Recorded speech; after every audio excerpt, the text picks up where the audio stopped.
Our speaker this morning is Thomas Beaudoin. Thomas is a three-year boarding student from Quebec, Canada. He plays varsity boys ice hockey and is a captain of the varsity boys golf team. He's a prefect in cheer and the proud roommate of Jack Stone, to whom he apologizes for not mentioning in the talk. Thomas. Good afternoon. I wanted to talk to you today about one of the things I enjoy the most, hunting. It is a big part of my Canadian heritage, as my ancestors used to hunt for survival, traveling the territory through hard conditions, putting their life on the line just so their family could eat. Hunting was one of the only ways to get food. Luckily, time has evolved. We went from hunting to farming, simple trips to the grocery store, and we don't rely on hunting anymore to survive. However, that has not stopped my dad and I from hunting. Only now, a few things have changed, and it's only like him and I waiting in the middle of a field, half asleep, for birds to show up, which more often than not, they don't.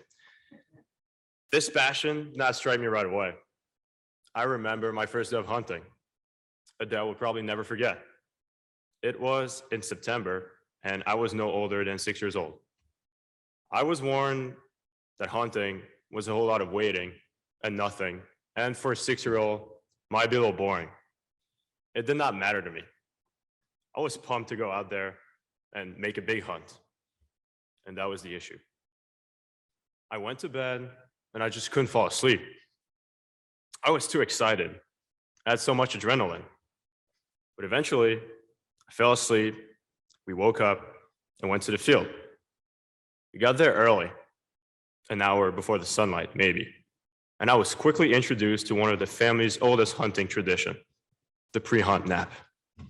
We eventually proceeded to the field where we had set up the decoys a week before. We got in the blind and we were ready to go.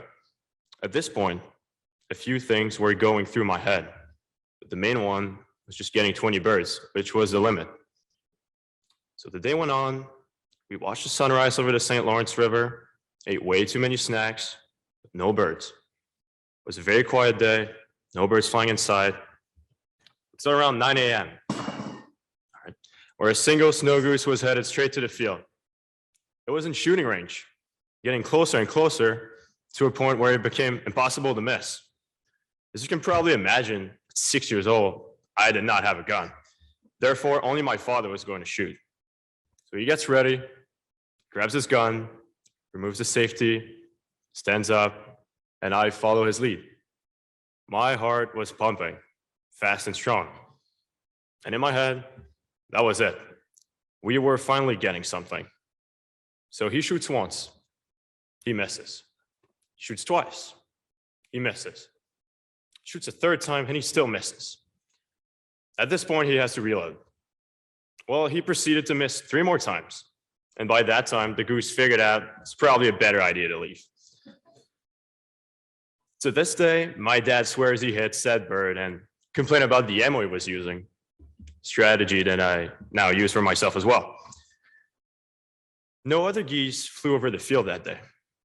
So we sat back down, and I was fuming. How could you miss such an easy target? 6 times. What an idiot.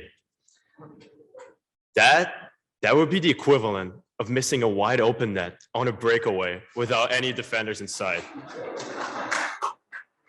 Now, how could you miss that? Now, we aren't going to get anything, I thought. After all, that's what hunting's all about, right? Getting birds, lots of them. The day went on, and not a single goose flew over the field.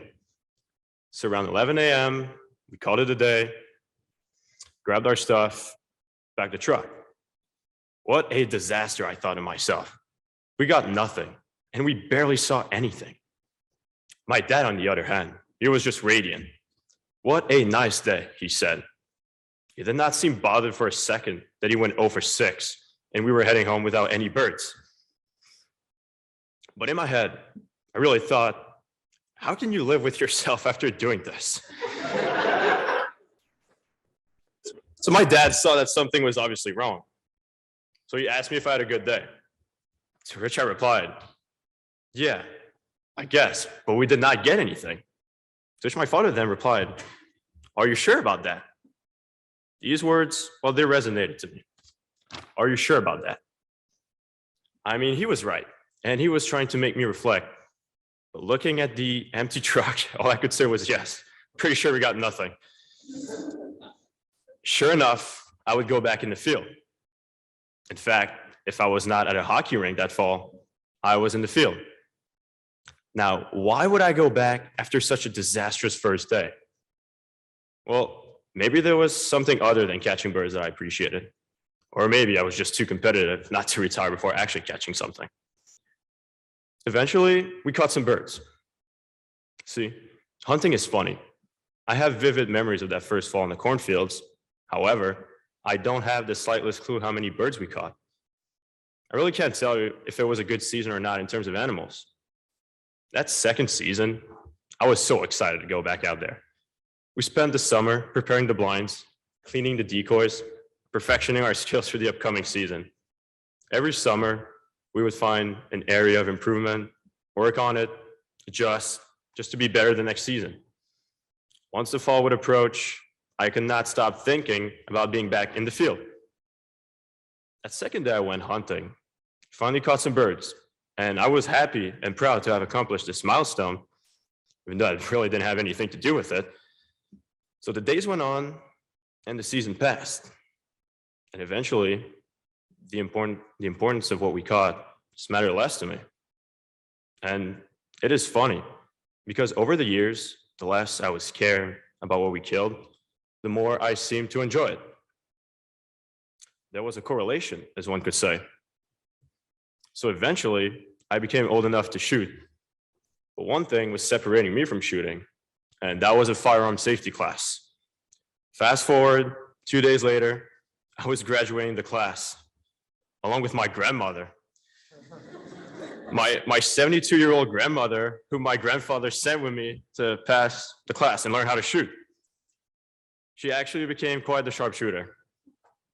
Anyways, I began shooting, and then I eventually realized there was no way I could let results define the success of my hunts because I sucked at it, and every day was going to be a miserable one. So why was there a link between caring about results and fun? Why is there a correlation? See, hunting is just one of those things where if you focus on the results and only the results, you won't enjoy your experience and you will end up missing on the real beauty, the fun of it. It's crazy. One could almost say it's the same thing with life. I learned something important over time that season. Hunting, just like life, it's not always just a question of results. And if you don't learn to enjoy the process, well, you won't enjoy it as much. What is it you're trying to achieve in life? What's the end result you want to achieve so bad that you just can't imagine living without realizing it? I can name a few of my own. Ever since I was a kid, I wanted to play college hockey. I have put an insane amount of time working toward that goal. And in the end, it might not happen. However, how much I want this outcome to happen, it really does not outweigh the process I've been through. Youth hockey shaped my childhood, built my character, allowed me to make friends that I still have to this day. I've met some incredible people, lived the best years of my life, and had the amazing opportunity to be at Hill and be a part of this community. A community much better than Lawrenceville's. So if I have to hang them up after this season, was it all a mistake? Was it just a failure? My answer is definitely not. And I wouldn't change any of it. We tend to get carried away by our objectives really easily. After all, we are ambitious people, and I believe it is important to be driven in life. However, the outcome does not entirely define who you are. It is not even the major factor. The memories, the relationships you have created, those are what's important and define who you are. You might accomplish that goal and realize that you wish you spent a little more time enjoying the time leading up to that outcome. I don't know if Mr. Baum would approve, but even if sacrificing now for later is one of the only options to get outwards of our PPF curve, well, it is worthless if we are not enjoying the journey. So to come back to that hunting story, I have learned that the beauty of the thing lies within every single detail that composes it. When we go out in September to set the field up, when we watch the sunset, when we somehow eat the entirety of our lunch by 8:30 a.m., spending time with my dad, my dog, those are the things I look forward to. And these are the things that are truly special in the end. Do I look forward to bring some birds home? Not really anymore. Although the feeling of putting something on the table is just quite rewarding. But if you go hunting for the result or for the beast you're going to capture, you are missing the point of it. If you are going for the result only, you are missing the point of it. And that is what hunting has taught me. Success of a hunt is based on different things.